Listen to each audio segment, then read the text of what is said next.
Ladies and gentlemen, welcome back.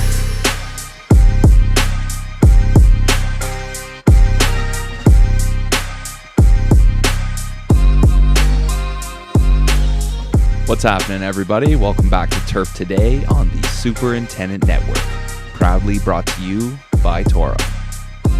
My name is Adam Kershane, joined by my co-host, Brian Laurent. And folks, today we got number 90, featuring Superintendent Rodney Robbins from the country club at Muirfield Village. This is a really good one. We also have the winners of the Toro Seamus Golf head cover giveaway announced throughout this episode. So enjoy it, search for it. Congratulations to all the winners. Shoot us a DM once you hear your name, and we will get that out to you. We want to say thank you to everybody for always supporting the show. All the messages we've been receiving lately, all of the reviews and everything that have come out of this have been amazing. So we really, really appreciate all of that. Cannot say enough thank yous for everything that you guys are doing for us. We hope you enjoyed Masters Weekend. It certainly was exciting. Maybe you had money on Rory, maybe you didn't. But nonetheless, it was certainly a fantastic weekend. We definitely enjoyed all the coverage online, on TV, throughout social media. Everything that was being passed around was so cool. It's such a great kickoff to the year, such a great start to the season in a lot of places. It's springtime, things are blooming, grass is starting to get cut. It's exciting. So sit back, relax, and enjoy this one. There's a lot of great stuff to get out of it. And get ready for next week too, because we got a cool one. We're actually heading overseas to a country we have never been to before. Turf Today is brought to you by Toro. If good things come in threes, Toro is nailing it because they're focused on the three big areas that everybody is talking about: alternative power, autonomous technology, and smart digital tools. Toro has battery-powered mowers that can run all day long. Their GeoLink technology makes spraying so accurate, there's virtually no overlap. And their IntelliDash platform makes it easy to track course conditions in real time. Want to see what's next? Follow Toro on Instagram and on X, and know that Toro is always solving and always evolving. Did you have fun watching Masters coverage yesterday? Yeah, man. Yeah, we had a little local chapter association event here with the Ohio GCSA. So went down and hung out with a bunch of buddies down there, watched a couple hours worth of coverage, and beautiful. Yeah. How about you? Did you have a good time? Did you get to catch a little bit? Yeah, we tried to watch as much as we could. Kids are homesick right now, so it's Oh, always boy. fun, but we tried to sit on the couch, and every time Rory would come on, I'd say, "Hey, bud, there's Rory. There he is." Yeah. So That's his guy. it's his guy. Yeah, he Well, likes watching him. Yeah. But Perfect. unfortunately, he had that tough chip there on 15. know. Kind of hurt him a little bit, but you never know. Never know. I Yeah, know I if know. Justin Rose can hold on. I was watching some of the live from this morning. They said Justin Rose shot 7 under the first round in 2021. And I think that's the year Hideki won it at like 3 under. So Okay, we'll see what happens. First day. Yeah. Yeah. Big first day guy. Well, they were Big saying first there day. was a lot of putts made, so I wonder if there's going to be some sneakier pins and stuff. Although there were some pretty tough pins out there yesterday. Yeah. Yeah. With being around all the guys and everything, I didn't get to pay close attention as much as possible as I wanted to. But yeah, it seemed like it was playing semi-soft, at least early in the morning. I don't know. It sounded like there were some rains maybe that went through earlier in the week and softened things up a little bit. So yeah, I would certainly expect it's going to get a little more difficult as the week goes on, as most tournaments usually do. So, but no, it was good day one, and excited to watch day two here. I was in the same boat. I was sitting there watching Rory. He's my pick this week, so seeing him 3 under or whatever through 14 holes, I'm like, oh, he's gonna finish 5 under. He's gonna be right in the hunt. And then that chip on 15 just hurt him. And then a double on 17 too. I saw him airmail the green, but I didn't see how he ended up making double. But man, just brutal, tough finish. So hopefully he can rebound today, put up a good number there. Yeah, but it was pretty competitive. There's a lot of good scores. I know we have a little Turf Today Masters fantasy going on the app, and it's pretty tight at the top there. A bunch of guys have picked some good teams, so it's been fun to follow. Yeah. Good. No, I like Justin Rose. I wouldn't mind seeing him win. He's a likable character, in my For opinion. sure. Plus, he's an older guy, like me. He's an elder statesman of the game. So always nice to see the old guys playing strong.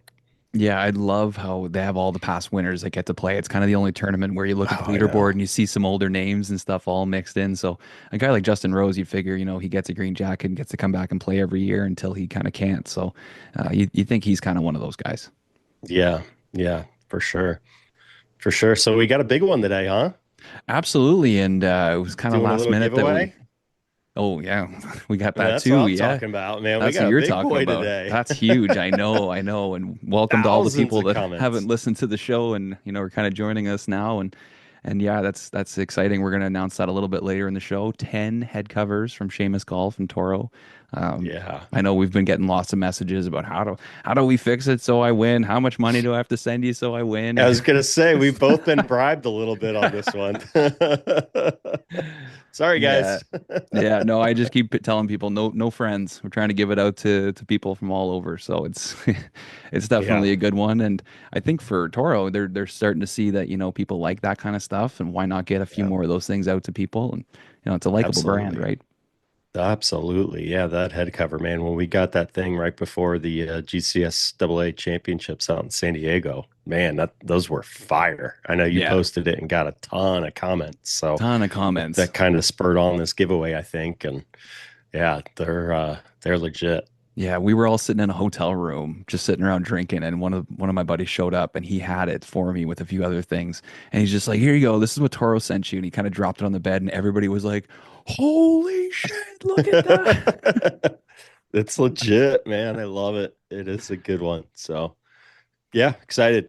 Give those away during this episode. It'll be great. So make sure you're listening in. And got a guest coming on. That's a local boy here for me. So Rodney Robbins coming in from TCCMV, the country club at Muirfield Village. Great dude. He's been around a lot. Pinehurst, Philly cricket, been all around. So I'm excited to talk to him today. He's just a great dude from just south of Columbus, Pike County. Very involved in local chapters and just again, bringing people together. He's huge on that stuff. So looking forward to chatting with him a little bit and. Yeah, should be a great episode here with Rodney. Rodney, what's going on? Not a whole lot. How you doing? Not too bad. Brian was just telling me about the day you guys had yesterday, so I'm just kind of wondering who's in worse shape right now. I won't lie, I was not feeling the best this morning, but I answered the bell, so Oh, we're yeah, here. had a boy. We appreciate it. You left before it got dark, Rodney. So come on. May have had to get the kids off the bus, so had to. Yeah, yeah. That's very, very responsible of you. Nicely done. There were a few of us hanging out late. I was just telling Adam, I think we stayed about 7 hours, 7 or 8 hours last night. We left about 7:30. Sounds about right. That's Yeah, some of the guys had to wait for rush hour to be over with before they started heading, back east. So it worked out. is a hike over there. For some of those guys, for sure, man. So what's going on? Not a whole lot. Waiting on spring here in Ohio. Right? It's very typical kind of mess. So start and stop, and it's trying to kick in. The Masters week, always gets people fired up for golf. So they go out and play a little bit, and then realize how cold it is, and watch a little golf on TV. So nope, things are great. I'm a proud hillbilly from Southern Ohio. Grew up in Pike County. Found my way into the turf industry, like a lot of people. Just started doing it and loved it, and it's like, hey, you can make a living at this, and this is pretty good. So, been doing that. Shoot, man, it started 1996 was my first golf course job at Big Beaver Creek, and went to OSU and traveled around and had some good experiences with some good people, and landed back here, lucky enough, in Columbus a few years ago. So living the dream. So you come from a family of sort of outdoors professionals. Talk a little bit about the family history and how it was that you kind of came over to this side of things.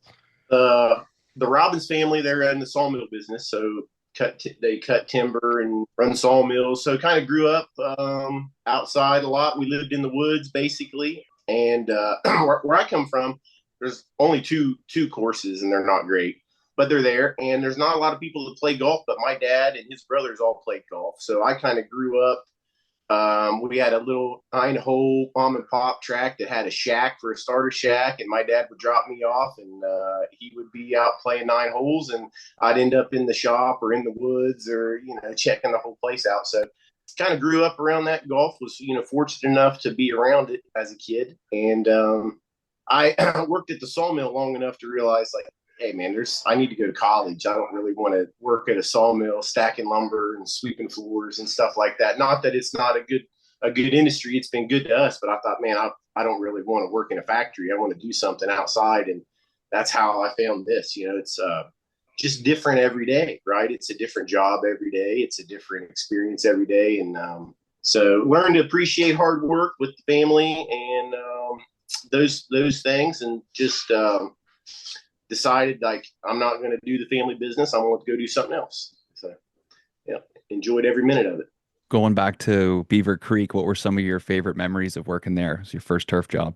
I just got my driver's license, so I was a young kid, didn't know nothing. And my best buddy, he was a really good golfer. We had the first official golf team at our school. We had enough folks to actually field an actual competitive team. So we grew up playing there, and it's funny when you look back on it now, like even there at this small track, like, you had to be there early. You had to, like, clean your carts out, all the things that we harp on today. They would bust my butt for back, for showing up 5 minutes late or not, finishing the job right or whatever. Right. So a lot of that, it was the same there as it is now, try to still do those same things.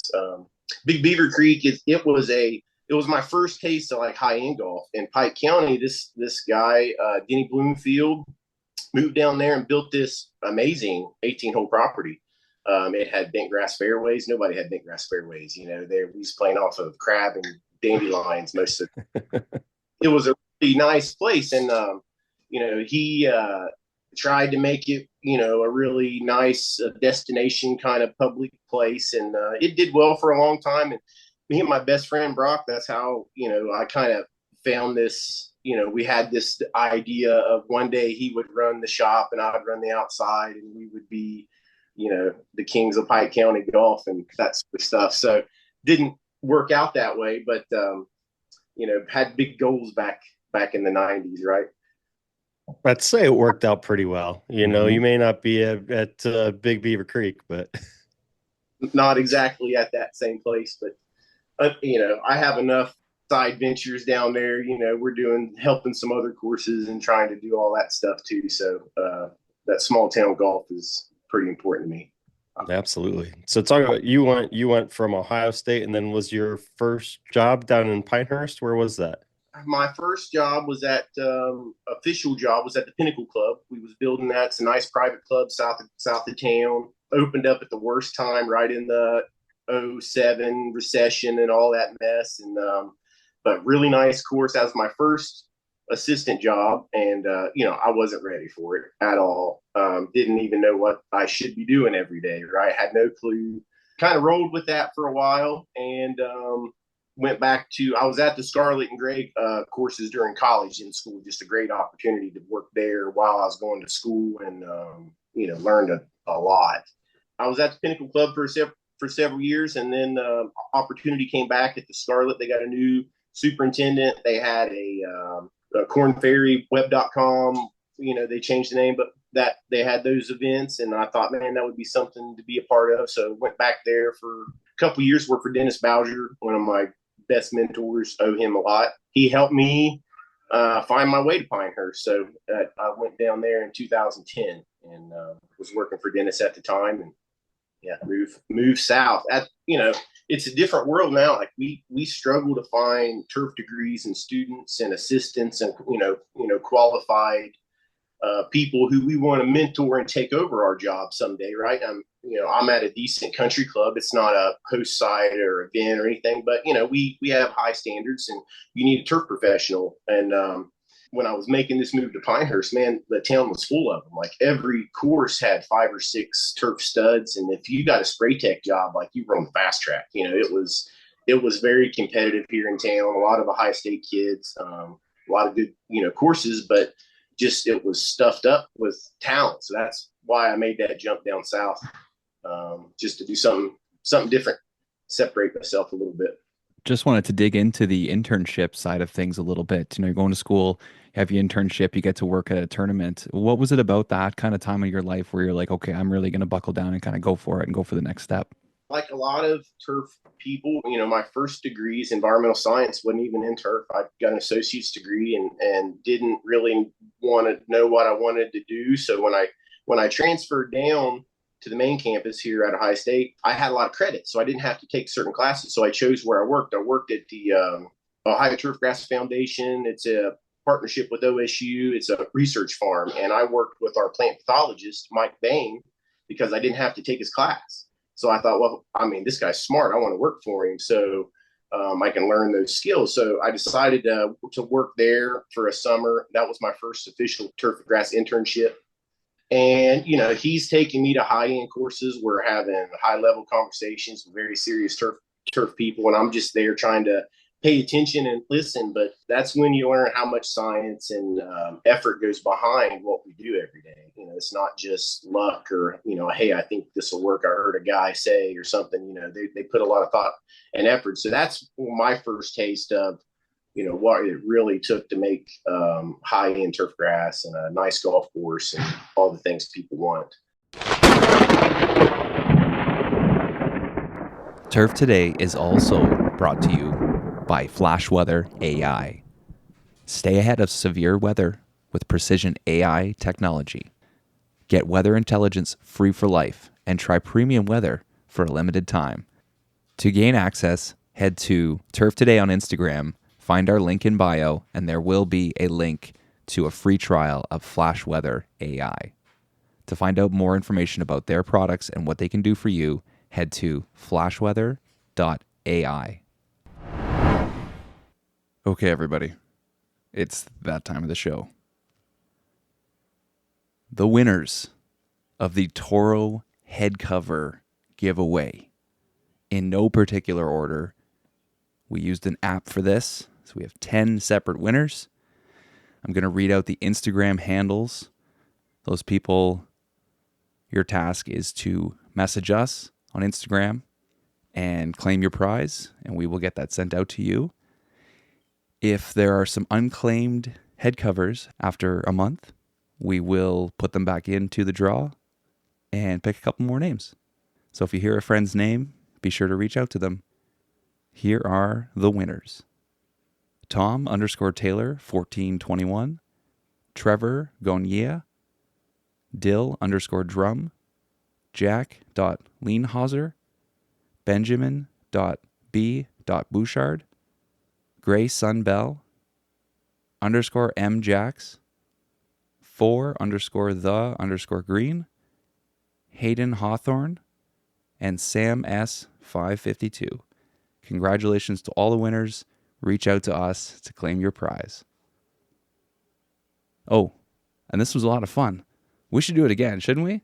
Being here with Muirfield Village, and they have an event every year, the access to that, getting to go over. I remember there was one rain day, me and some friends at school, like the tournament got delayed, and we were like, hey, let's go over and watch them fix it. So we got there when they was going to open and watched like a 2-hour madness, squeegeeing fairways, squeegeeing greens off, fixing bunkers, doing all this stuff, because we always get, a lot of rain during the Memorial. So they, go out and watch those guys do that. It was neat. So a lot of opportunities here in town for great golf. So you guys, as turf and environmental science students, just went out and watched them. You didn't say, hey, man, give me a rake or give me a squeegee. Just sat and watched them fix it? Back then, we weren't really, I don't know how to put it politely, but we weren't really part of the Muirfield Village tournament experience. We, the administration there, thought we might have too many friends in town and want to do things besides work all those hours and days. Just so we didn't always get a good opportunity back then. Like now, Chad's great. It's an open book if you want to ask and learn. And you've got I send a couple guys over every year. They have a great experience. So we decided, hey, we had tickets. Let's go watch him fix it up, and then we watch golf. Obviously, there you go. So coming from Big Beaver and then going on to Pinnacle and OSU and Pinehurst and Philly, what are some of the things that you learned from your first job, of course, with limited resources? I know you and I talk about that a lot, just the things that you can learn at some of those smaller places. What are some of the lessons you learned and picked up there that you've been able to apply at some of these higher end type facilities? Golf courses love to lose money, and if you're not doing right, you can waste a ton of money and not have a good result. So, and that doesn't come from just the low end, right? When I probably learned more of that from Pinehurst than anywhere, the efficiency of golf course maintenance and how to squeeze every ounce of what you have access to, because at that place you had 9 courses. That's a lot of resources. So you got to be really thrifty and smart and efficient. But it all goes back to people. The best people, you can have all the resources in the world, but if you don't have competent, qualified people to do what you ask, that care about their job, then you're not going to succeed, right? So learning how to take care of staff. I got this a lot from my dad, and he run the sawmill for a long time, and I still will go into town and be like, hey, your dad was great. Loved working for your dad. One of the best people ever. Right. And that, having that kind of attitude here at the shop, it helps when people are excited to come to work and show up every day. So, first and foremost, your people are the biggest asset, right? For sure.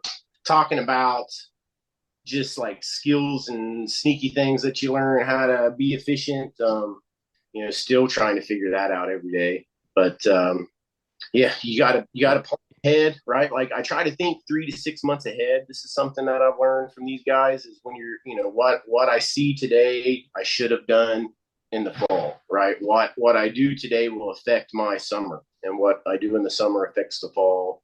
So, try to think ahead with your program and your approach and what you're thinking about. You can't really live in the moment. You got to constantly be looking forward, because we're not dealing with brick and mortar. It's a living, breathing thing out there, the golf course, right? I tell people we think we're in control, but we have no we really don't. Just guides, basically, for what happens. Mother Nature's always at the helm. Oh yeah, absolutely. We got a big taste last year. Our summer was it was a little warm. It was dry, but we had plenty of moisture. Things were okay. And we worked really hard to make the greens fast and good and high end. And then we had the best fall you could ever have, like super dry, mild temperatures, no stress. And, we're not even trying. We're not even mowing every day. And the greens are just amazing, right? They're lights out. They're true. They're fast. Everybody's happy. And I'm like, yeah, I love it when a plan comes together. But in reality, we worked our butts off all summer to have that kind of conditions. And then, just because it worked out in the fall, the weather was great. It allowed it to happen. And that you really understand, like, we're not in control. We're just along for the ride. You mentioned your people. I want to go back to that. And one of the things that I really admire about what you do is you'll take guys with no or limited turf education and have them and groom them as assistants and kind of help move them along. Is that something more out of necessity, or is that just kind of something you really enjoy doing? Kind of both. Today it's a little bit of necessity, like we're short on turf grass professionals. There's more golf courses today, and there's not as many people going to school. So the two assistants I have now were on the crew. One was just a summer guy and ended up working full time. And I'm like, hey, let's go get a degree or something. And it's worked out great. But that came from Pinehurst. They had obviously a great internship program, and my boss, Jeff Hill, probably one of my biggest supporters and mentors. Learned a lot from that man. But he, man, when the interns came in, he focused on them and he put effort into them and tried to better them. Right. And it was amazing. I worked for him for 6 years, and there wasn't a year that a guy came in that worked for Jeff 15, 20 years before and is now has his own club and, comes in would tell those stories. And I thought, man, that's awesome. How many people he's influenced and touched over his career. A lot of interns and assistants and stuff like that. So I tried to pay that forward. Those guys helped me out a lot. I wasn't the brightest or the smartest or had the best attitude all the time. And those guys helped coach me and become better. I'm not perfect by no means now, but, try to get better at that kind of stuff. And when you have an individual who cares, right, that's the biggest thing. You can go to school and learn all the things, but if you don't care about what you're doing, and in this business, passion is a big part. It's we have a lot of passion. You have to do what we do every day. It's not necessarily the easiest job. The guys that do it we appreciate how lucky we are to get to do it. But having a guy who has passion and desire, and then you can throw him a little education, and he can make a career where he was just an hourly crew guy 4 years ago. So it's pretty cool. We've talked about a couple of these things already, but I kind of wanted to paint a bit more of a full picture. We talk a lot about leadership on this podcast with a lot of superintendents and people like that. So I'd love to kind of get your philosophy behind, being a leader, being a superintendent, and kind of running the show there. I mean, it's definitely changed. I've been here 7 years, and my first few years is the way I do things completely different now. But that comes with people. That comes with staff and ability. And when I was an assistant, right, and if my boss did something, I was offended, right? I'm like, man, I should have had that, right? Why is he out here worrying about this? I should have had that covered. And I've had a few guys. The guys I have now are that way. So I'm big picture guy. I let them run the crew. I let them make the little mistakes, right? The biggest thing is you never stop coaching, right? The Coaching Habit, great book. You never stop coaching. You never stop teaching, so I let the guys kind of do their thing, and I step in where I need to right now. I try to teach them a lot. If they're asking questions, the more they're asking about the program, why I'm spraying this, why we're talking to these guys, why am I watering the way we're watering, stuff like that. And, you try to prepare them.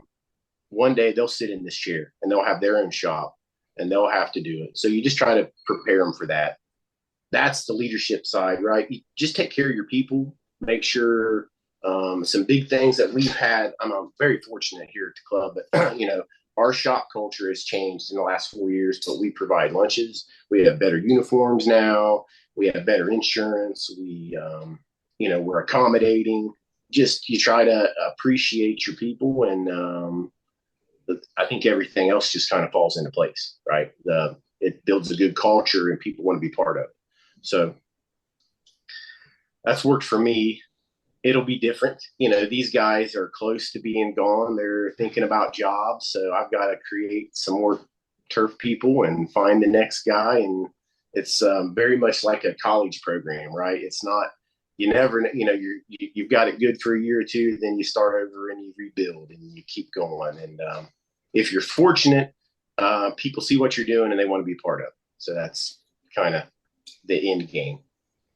And I think one of the things I believe speaks volumes about this profession is that as a superintendent, you're never wanting to hold back your assistants. There's not that selfish mentality of, all right, I got a really good guy, I'm not going to hang on to him. Recently you sent Jake along over to Scioto. Talk about that process of kind of helping them make those decisions on when they're ready to move on.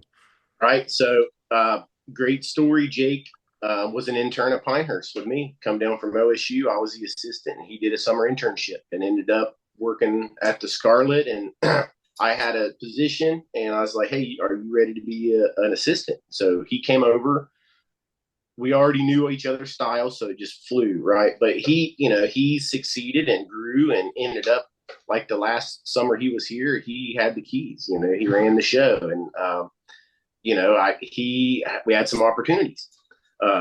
People see what he's doing, and like, hey, let's make the next step. So that's how he's comfortable here. He's got everything figured out, running the show. Things are good, and it's a big jump to go into a new shop and learn. Especially a big step up like Scioto, what they're doing, and but that's why we talked about it. It's like, hey, like, this is an opportunity. You're going to go over here. You're going to see a different perspective. You're going to learn more stuff, and the progression is what it's about.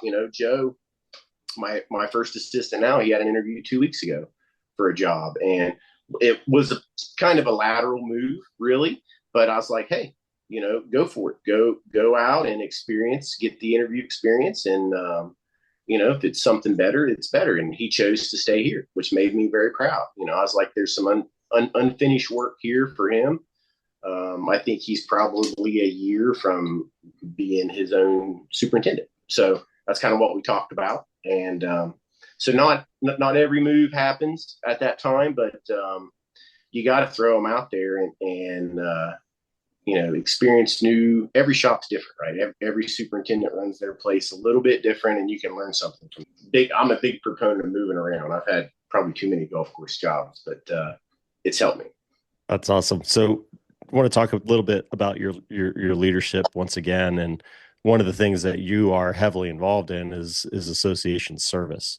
How has your involvement, your leadership within the association helped you as a professional? It's absolutely made me a better superintendent, right? So having the opportunity to work with the Ohio Superintendents Association when I first got here, that introduced me to all of these great turf professionals in town, right? Columbus is full of experienced superintendents that grow grass at a high level and have done it at the same property for decades, which says a lot about what they're doing. And those guys built great chapter. It's kind of interesting, like all the places I work, the Columbus network, the people here, that's how I met Brian, right? It's through all this, and it just they socialize, they help each other, they lift each other up, they support each other.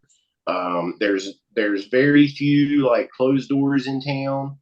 Guys are having issues, and you can share what's going on, and it helps us all. It really does. So it's been a big part of my life as a superintendent. That came, back when I was at Pinehurst. Jeff, he's like, hey, you need to go to these meetings. You need to meet these people. You need to experience this. It'll make you better. And so I continue to do that. I encourage my guys to go. That's what Brian and I was doing yesterday. So it makes us better talking about Joe's opportunity. Right. So, because of the chapter and my relationships, like I called another superintendent. I said, hey, how do I handle this? Right. Joe has an opportunity. I don't necessarily want him to go, but I don't want him to not do it. Right. How do you have that conversation in a constructive way? And 30 minutes talking to that guy. And I felt confident sitting down talking to Joe, and we sit down and talked about it. And I wouldn't have had that opportunity without these kind of relationships that you build with the chapters and meeting these other superintendents. Invaluable. I'd love to get your opinion on the whole school versus work thing. Like you're talking about, helping younger people move on, assistants move on, and things like that. But getting into the industry at first, do you think it's really important to go to school right away, or kind of get some experience before, pursuing something like that? It never hurts to work on a summer crew, right? If you think you might want to do this, if you have an idea, then go spend a summer on a crew, right? At any age, it doesn't matter. It could be a career change as an adult, right? But the education's important. I guarantee I wouldn't have the jobs that I have today or I have had without going to college and having a bachelor's, right? That's not it. That's not every case. You definitely learn more in the real world, practical applications, right? Out doing the job. But if you don't understand what's happening, it doesn't benefit you. And the school, the education teaches you how to understand what you're doing and what's going to happen. So it's important. I tell my guys, I've helped guys, right? We had a guy go to do the Rutgers deal, and it's helped him immensely. Like he'll have his own, shop in a few years because of that.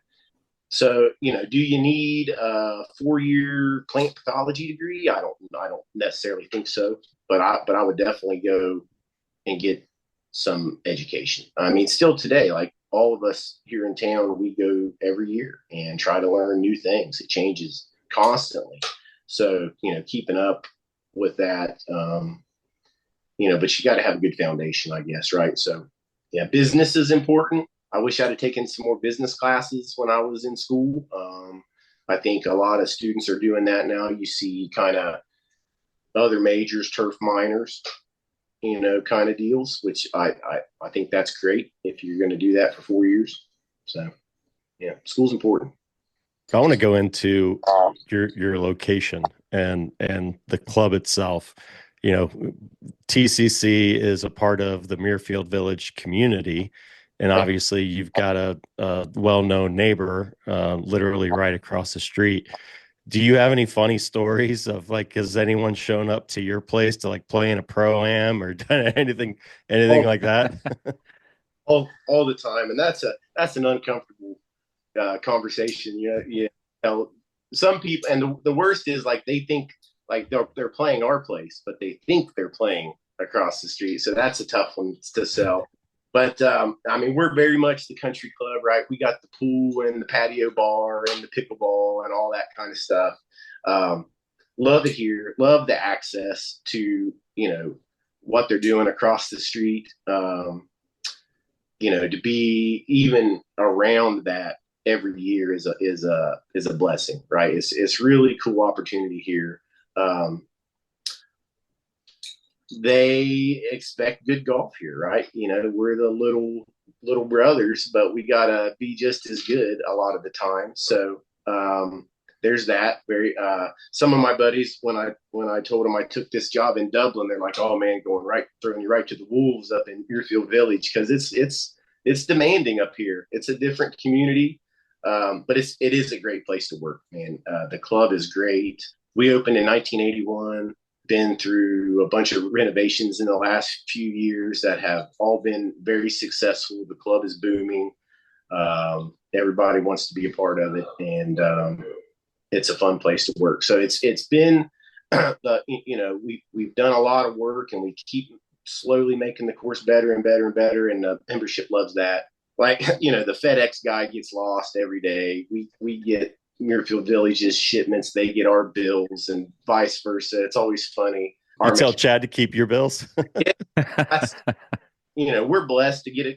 I've got a tunnel across the street, so during the tournament week, we have 2 shotguns every day. We're doing all kinds of nonsense, right? So you can't do a lot. So just we'll prepare the course, we'll change clothes, we'll go over there, watch an hour of golf, come back, check greens for a couple hours, go back over. It's a lot of fun. The blimps flying over, and everybody enjoys it. It's a good week. And now it's time for another installment of Ask the Agronomist, presented by the Andersons. From tee to green, goal to goal, and shoots to roots, nothing is off limits.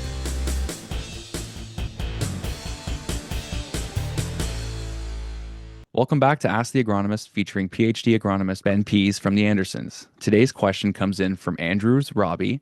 Weather/climate is becoming more unpredictable. How does this affect pest management? Good question. It seems to be a topic we get asked at trade shows about a lot. So pest management, I'm guessing he's referring to insect management, but technically anything could be a pest, even a weed or shade or something like that. From a technical sense, again, weather is something that we experience on a day-to-day basis, the daily temperatures, the daily conditions. Climate, they see as the overall long-term trend. So looking at the data, if you look long-term, nothing's out of the ordinary for our climate trends across most of our area. but I think there are some extremes in there that are being highlighted. So we kind of tend to focus on those, but it does make it more difficult to plan for pest management applications. So that's probably what we're getting at here today. We're busier, superintendents have more responsibilities, you're being taken on, demanded more of, and often with reduced resources. So trying to now plan our pest management applications around these events and these responsibilities and maybe differing weather patterns than we're used to can be a stressful thing. So regardless of weather, I always kind of harken back to best management practices that I practiced as an assistant back on the golf course days. And namely, we're looking at scouting. Can we, as we're doing our morning routines, we're taking a look at our indicator areas. And you guys know your sites the best. All right, if I've got this disease, I go look here. If I've got this insect, we know we got to go this tree or this area of the course. So scouting and knowing your site history is a big part in pest management, and train your assistants to kind of look for these things as they're making their rounds. That's how I was trained, and I was a much better turf grass manager because of it. With that, kind of on the numbers side, we can use growing degree day calculators. So there's resources out there that'll track larval instars depending on soil temperature, where you are in the country, things of that nature. And you can really use those to then guide, all right, we should start scouting. We should start looking at our indicator sites based upon our growing degree indicators or calculators. And of course, we always like to think, let's act preventively rather than curatively. So it's much easier to prevent a pest than it is to kill it off after it's already there. So, and that can be for disease, a weed, an insect, pretty much anything that we're calling a pest. Preventative is usually much easier and oftentimes much cheaper as well. He's got a good point that weather can amplify pest problems. In the Midwest here, I think of a few years ago, there was a hurricane weather trend that brought all these armyworms up from the Gulf of America, Gulf of Mexico. And we were just inundated with armyworms, something that we were never used to, we didn't plan for. So, and that was all across Iowa, Minnesota, Wisconsin. So weather trends like that are something to think about when you're planning out your pest management. Just watch the overall weather patterns across the country. This thing doesn't happen very often, but if you're watching ahead, you can plan for that kind of stuff. Another thing that we kind of forget to think about is that weather can actually sometimes help us control a pest. This is a big thing in weed management. So think of a late frost. So if we get a late frost, it'll kill any crabgrass seedlings. So a C4 plant just can't survive that late frost. And there's a similar effect on grub larvae instars. So we get cooler soil temps, that'll slow their development, reduce their population levels. Maybe if they've already risen closer to the surface, and these cold temperatures could kill them off. So weather can definitely cause more pest management issues, but sometimes it'll push us in the right direction. But just be diligent out there, know your scouting routines, know your site history, and train up those assistants to help take some of that pest management responsibility. They'll be better for it, and they'll thank you later. I was going to say, I love how you mentioned training to scout because, the more eyes, the better. There's lots going on out there, so why not? Mm-hmm. Awesome. Well, thanks so much for this, Ben. This has been another installment of Ask the Agronomist featuring Dr. Ben Pease from the Andersons. A-Plus Rewards are back. The Andersons A-Plus Rewards program offers turf managers the best opportunity to earn rewards on our newest and most popular products. Qualify with purchases of Contec DG, Fulltech SG, Castaway DG, Goosegrass, Crabgrass Control, and more. Don't miss this opportunity. The average reward for last year's program? More than $250. For a complete list of qualifying products, visit andersonspro.com. Limited time offer available to U.S. customers only. My family, right? I got twin boys that are 10, and I get to bring them to work every once in a while, and hanging out with them out here. Love that a lot. Um, I'm a terrible golfer, right? I'm Rodney. I'm a terrible golfer.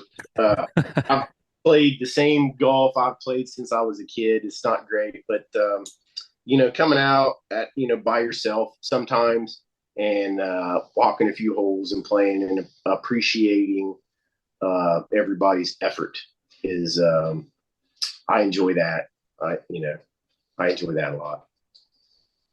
So you came in and took over for someone that had been there for a little while, and you were telling me the story yesterday how one of the first things that happened was that individual immediately included you into a text message chain with a bunch of the other peers in the area. I mean, how unique is that? How special is that? Something like that to happen when you're walking in the door?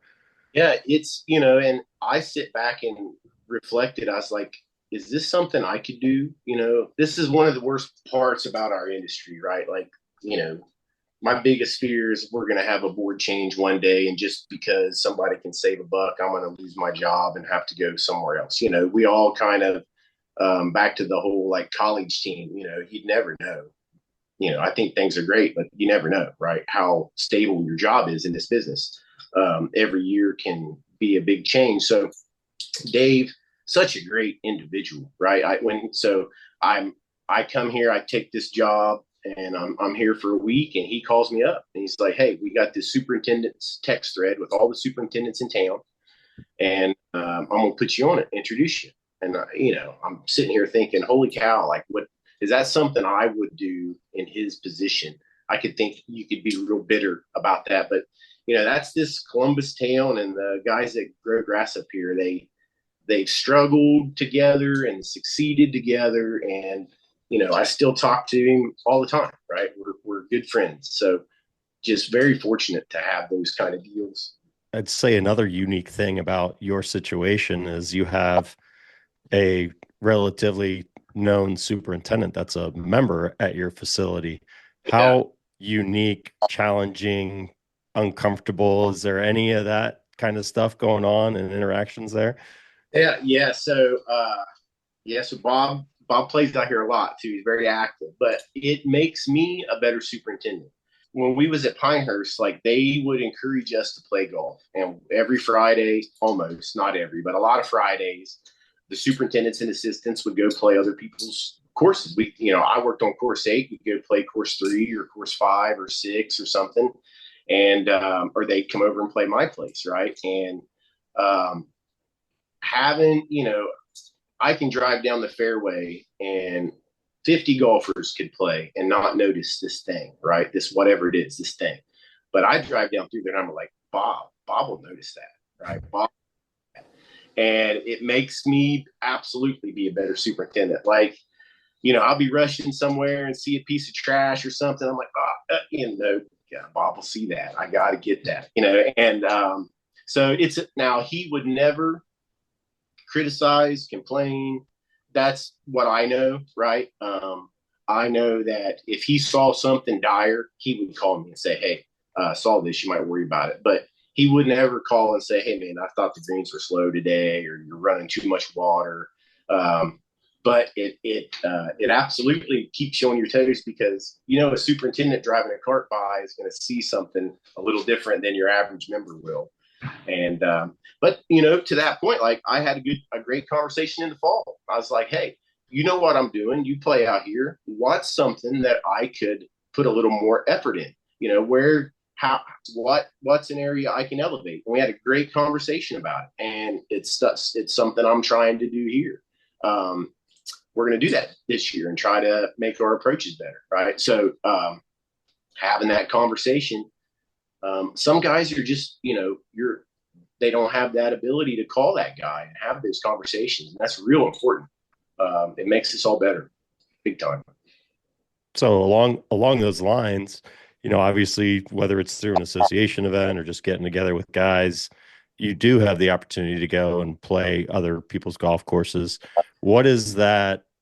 Where's that fine line of saying something, if you notice something, or just shutting up and minding your own business? Yeah, absolutely. Right. I mean, you always try to be complimentive, like, "Hey, place looks great. You're doing," you always try to be upbeat, especially playing in, somebody else's place. But, like right now we've got this whole ABW coming into Columbus, right? It's a new thing here. It's causing problems, and not everybody's on the program or familiar with it. And we played a couple places last year where, like, guys who know what they're looking for, like, that's ABW. I don't think you make a big deal about it, but hopefully you have a good relationship with the superintendent to begin with, where you're comfortable saying, hey, I thought I saw some ABW activity. Are you on top of that? Right. If you need any help, let me know. Here's what we're doing. And, but that would be the only thing right now. Most everybody's doing a great job here in town. And, we had some droughty stuff, and, all that again is not in our control. So you're only as good as your irrigation can be, and things like that. So you just try to support a guy in that kind of situation versus you don't want to call anybody out. That's one thing.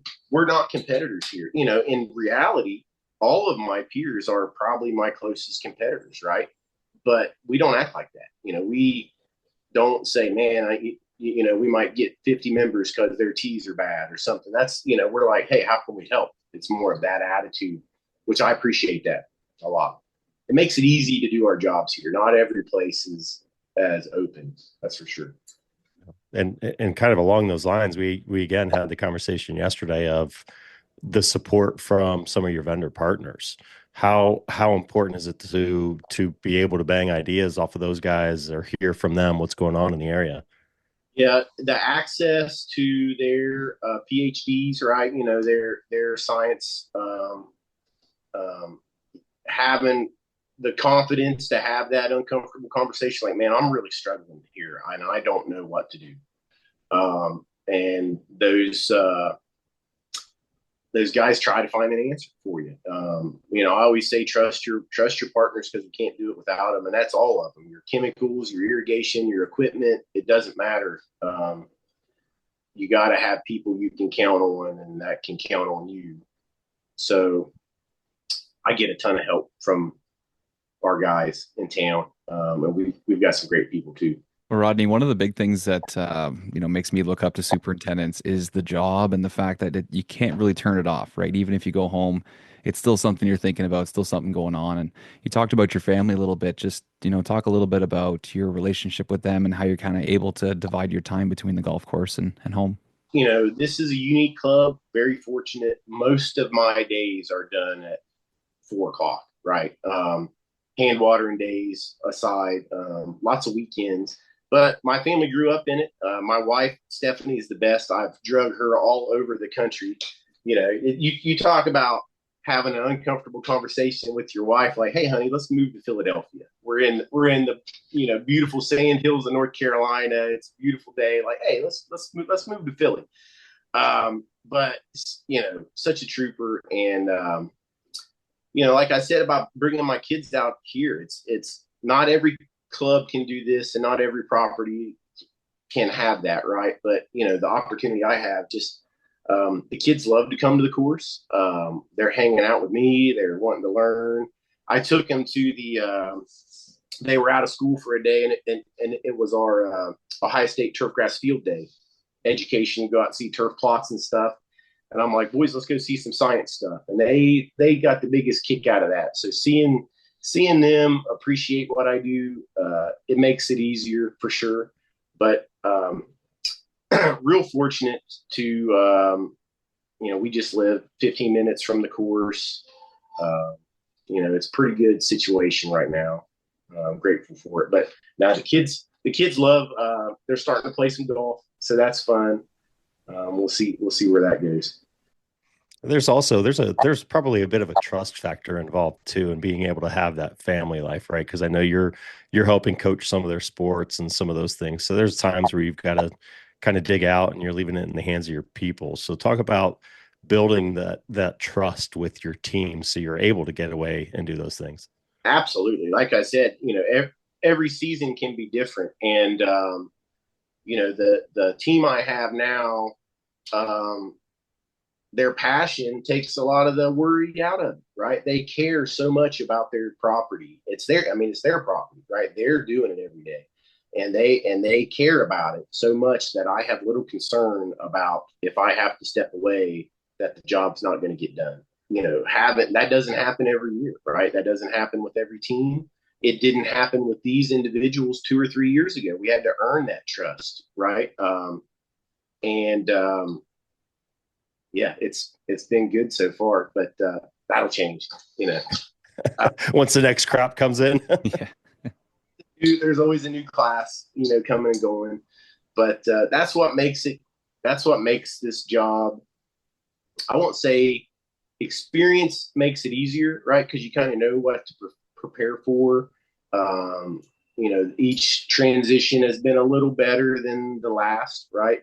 That's me growing as a superintendent and learning how to be a better leader and a better manager. But there's a big trust factor there, and that trust goes with the club too, right? Because I'm the club superintendent. They're paying me to be the superintendent, and they see the assistant out here doing things. They trust me to trust him too. So not every club they would say, hey, I want you doing that because for whatever, right? So it all goes back to people, always does. So in addition to obviously family time, and I know you love, being on golf courses, not the biggest golfer, I know we've invited you on some golf trips and you're like, I don't want to go play golf. What are some of the things that you like to do? I know you're a big outdoorsman. What are some of the hobbies that you enjoy when you've got some free time? Love motorsports. So going and seeing races and stuff like that. I like dirt track, NASCAR, whatever. If it's got a motor, it's kind of a fun trip. But been doing a lot of waterfowl, duck and goose hunting. We got a dog here at the club. He's over here taking a nap. But that's been a big thing. Me and the boys are going turkey hunting tomorrow. So youth turkey season opens up in Ohio tomorrow. So we're going to go sit in the cold for a little bit and see if we can call one in. So that's a big part. But man, the kids like baseball, basketball. Twin boys are awesome. I'm just, it's a lot of fun right now. They're 10. So trying to soak all that up that I can, because, they'll be teenagers before you know it, and all that'll be different. But, right now we're doing baseball. So that's keeping us busy when it's not raining now. So a lot of stuff going on. Spring in Ohio is so much fun for those spring sports, isn't it? Yeah. Wait, you've got good cleats and mud cleats, right? So, just like golf. Got good golf shoes and mud shoes. Yeah, I love it. You doing El Dorado again this year? Eldora. My bad. Yeah, no. Eldora. Oh yeah, absolutely. The Kings Royal. It's like it's a 4-day dirt track race in the middle of nowhere. And we camp. It's a great time. Yeah. Overindulge. It's a lot of fun. Good food. It's been a good one. The kids love it. So. That's great. So what do you think? What's your favorite part of this industry, Rodney? There's so much good about it. What's the thing that gets you up in the morning and keeps you driving? Yeah, dude, I love my job. It's so different. There's so few of us that actually do it and understand it, right? And I have a total appreciation for the bill. I get to see the sun come up every day, right? I hang out with my buddies at work all day. And seeing the membership smile and like their excitement of what we're doing, because it's not always easy and fun. We've been out digging holes in the mud, fixing drainage. That's not something you look forward to. But when you get it fixed and you look at the results, I get a lot of appreciation for that. And it's very rewarding to drive around the golf course at sunup and see the shadows on the bunkers and everything just, looking its best, and, get to do that every day. It's not always easy, but this is a good place to do what we do. It's a good place to grow grass and take care of golf courses. And I like what we're doing. So going back to your Pinehurst days, you go from the north down to the sand hills of North Carolina. What was that experience like working with a different variety grass? I'm assuming 8 was Bermuda. And did that warm season management kind of help you and better you as a professional and get you to where you are now? Yeah, absolutely. It was, Pinehurst actually had bent grass greens everywhere when I started down there. And if you said Bermuda greens, like you'd get looked at funny. And is a challenge to grow bent grass down there. And, up here at the time, the summers were getting tough. We had some pretty tough summers. And I thought, man, if I can go down there and learn how to grow bent grass in the Carolinas, then when I come back to Ohio, like I'll have it figured out. In reality, you don't. But you learn a lot of tricks, man, and it absolutely helps me. My greens up here today are, they're Poana predominantly. And I kind of treat that a little bit like that bent grass down there. I mean, it does okay in Ohio, but it's not always happy. And a lot of those strategies that I learned down there, I brought back. When I left, it kind of helped me get the job in Philly. But in Philly, they had Myers Louisa fairways at this course, and not a lot of people up there knew a whole lot about that kind of grass, and the struggles with growing a warm season grass up there. And in the Carolinas, we're in a transition zone. Like we lost Bermuda in fairways every year in spots we'd have to fix because it's happy there either, right? So that definitely helped me up there in Philly. A lot of those skills about traffic management, water, things that you don't really have to think about because the grass looks good, but if you don't do it, you're going to struggle 3-4 months down the road. So all that really helped. What a great experience going down there. They have a lot of courses, and their philosophy and attitude toward golf and the golf business. Like if we didn't get our jobs done as assistants and superintendents in 8 to 10 hours, we wasn't doing our job, right? Like there's no reason to be there all day. There's no reason to be there all night. There's times for that, right? Like, you're doing certain tasks. That's what it's called for. But, our philosophy was like, let's get our jobs done and go home and spend it with our families. And that attitude that Bob Farron and those guys have down there. And, course 2 is obviously another level, but they definitely live by that as well. They know that we're lucky to do what we do and take advantage of it. But all those skills helped me back here. And I had to do that. When, like I said, when I was here, there were so many guys doing what we were doing. I mean, there wasn't a lot of opportunity for growth. And my whole goal when I left in 2010 was to come back and be a superintendent in Columbus. Took 7 years, but finally got back. That's a whole other story. I'll tell you about that. I was in a state of depression for like a month because I spent the better part of my life with the goal of being a superintendent. And then when I sit here in this chair as a superintendent, that was 50-60% of my effort every day was like, I want to be a superintendent. So besides the job, the other effort was like, how do we make this happen? And I didn't know what to do. I had 50% of my mind and my effort, like I was lost for like a good 3 or 4 months because I was like, well, I got this job and this goal, and now what am I doing with all this extra time? And that's how you end up at Dogwood Hills and all those other things. But pet projects, huh? Pet projects, yes, sir. So you mentioned the bouncing around to a bunch of different facilities, at the beginning part of your career. And I think there are really 2 kind of mindsets of some guys say it's better to stay at one spot, learn a lot, and then wait for that spot to open up. But you bounced around a little bit more. For you, do you think it was better for you to jump around and see more things? Do you wish you would have stayed somewhere a little bit longer? Where's your mind kind of on stay or go? Yeah, I think most of the guys will know when it's time, right? All of my moves, except for one, was planned out, right? Like I had a goal. I'm going to go to this club. I'm going to do these things. When I went to Philly, Dan will laugh, but like I interviewed him as much as he interviewed me, right? Because I'm leaving Pinehurst and I'm going. Like that's a big deal. Like I have an opportunity here for a career if I chose. And but I was just ready for the next step. I think most guys want their own shop. If you're driven in this business, you want your own shop, you want your own course, you want to make your own decisions.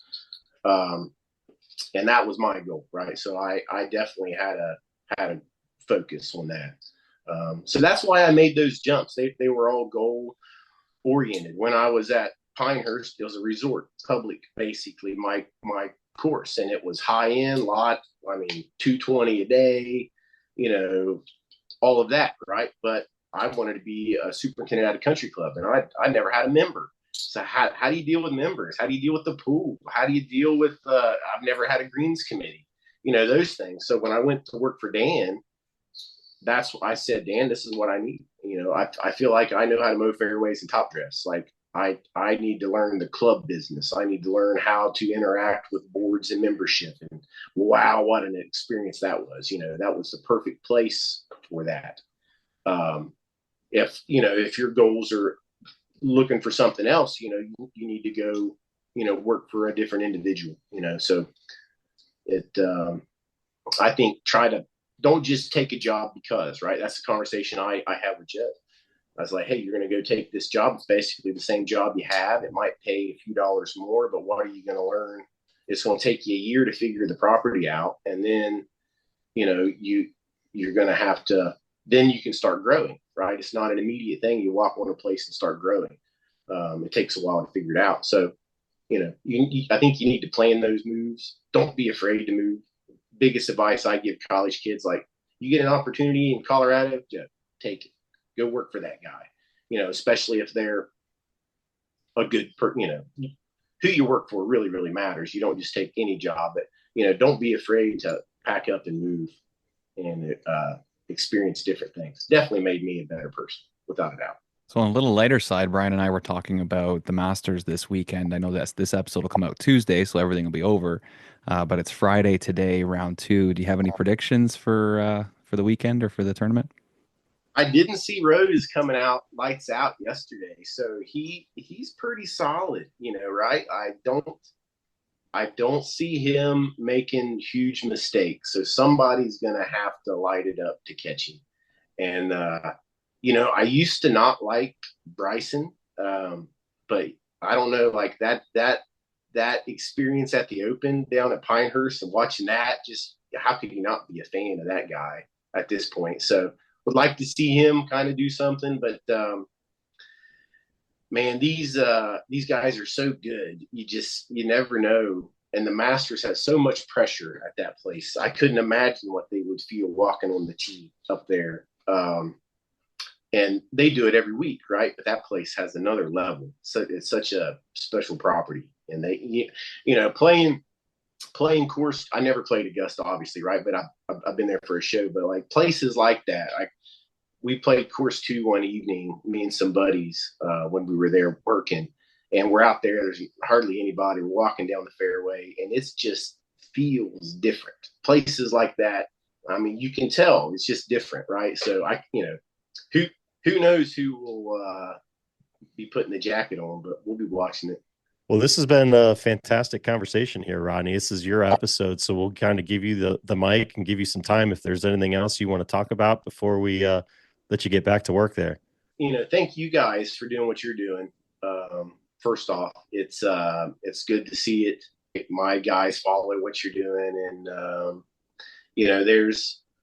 there's not a ton of people that do what we do, and you're telling those stories, and everybody does it a little different way, and they all got here a little different way with help along. And so you guys keep doing what you're doing. Keep making us famous, right?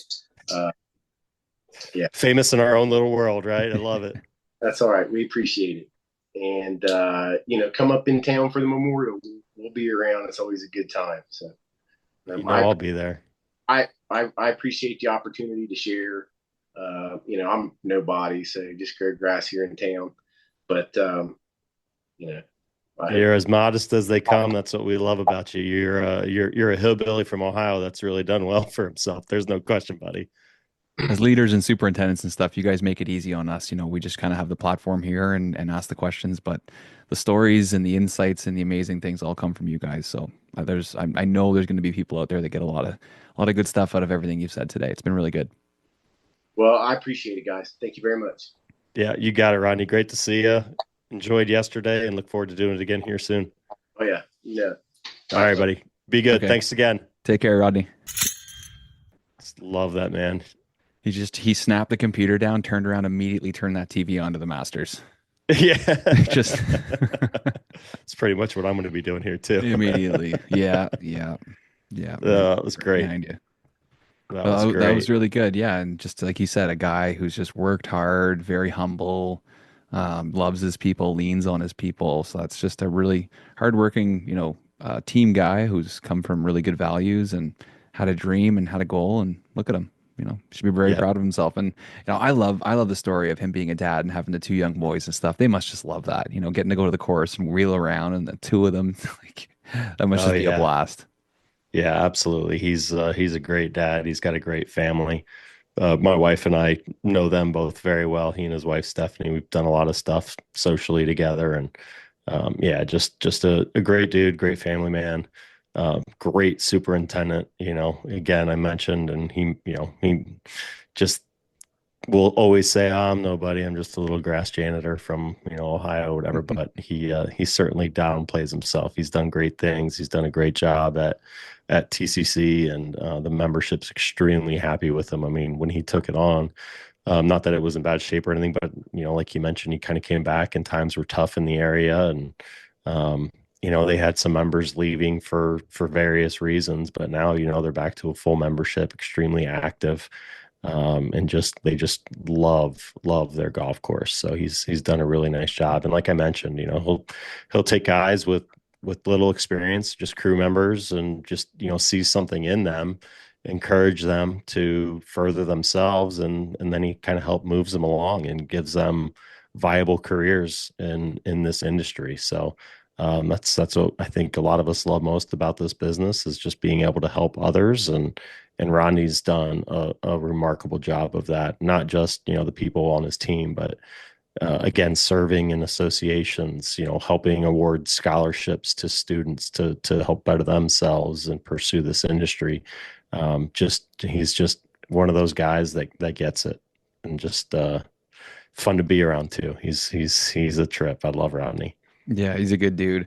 I love the setup, how they have the country club right across the street from the championship course. Like, that's kind of the best of both worlds for him. So that was cool to learn.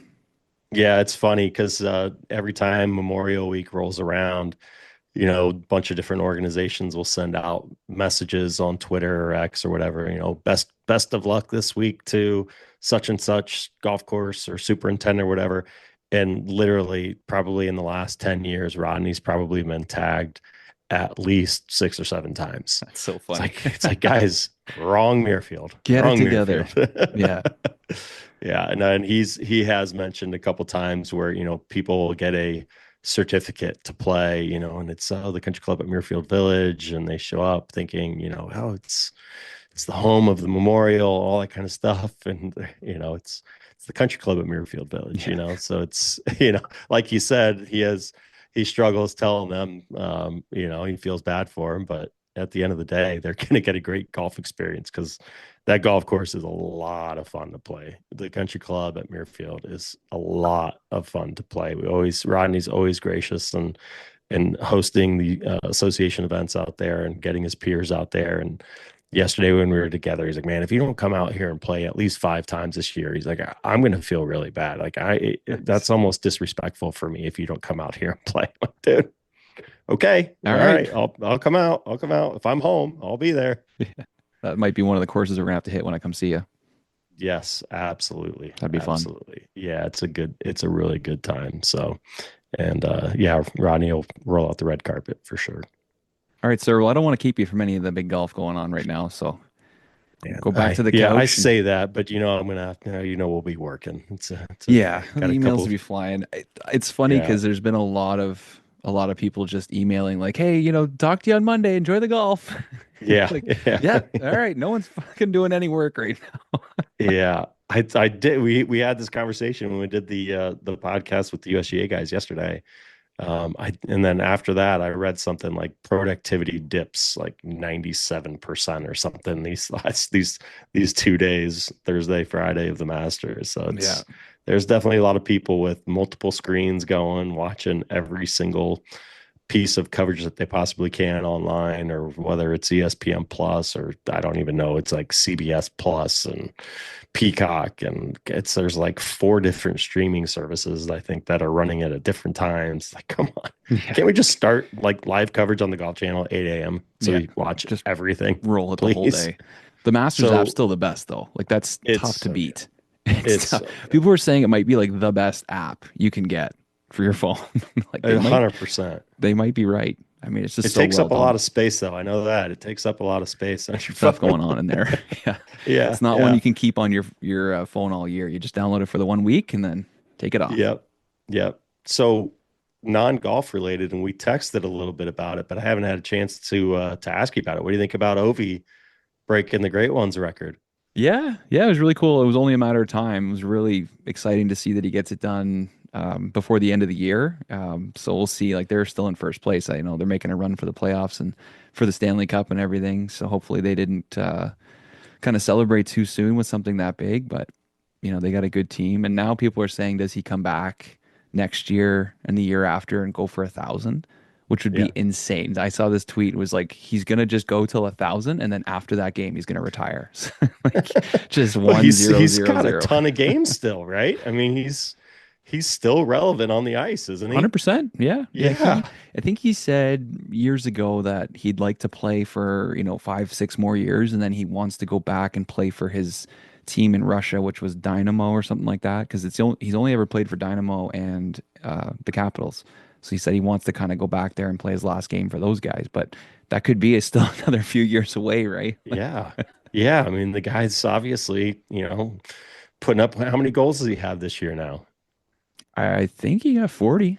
Yeah, I mean, that's insane. 40 something. Yeah, like he's definitely he had to have a big season to do it, and he broke his leg. It was like his first big injury of his career, and everyone's like, no way he's going to do it. And he ended up pulling it off.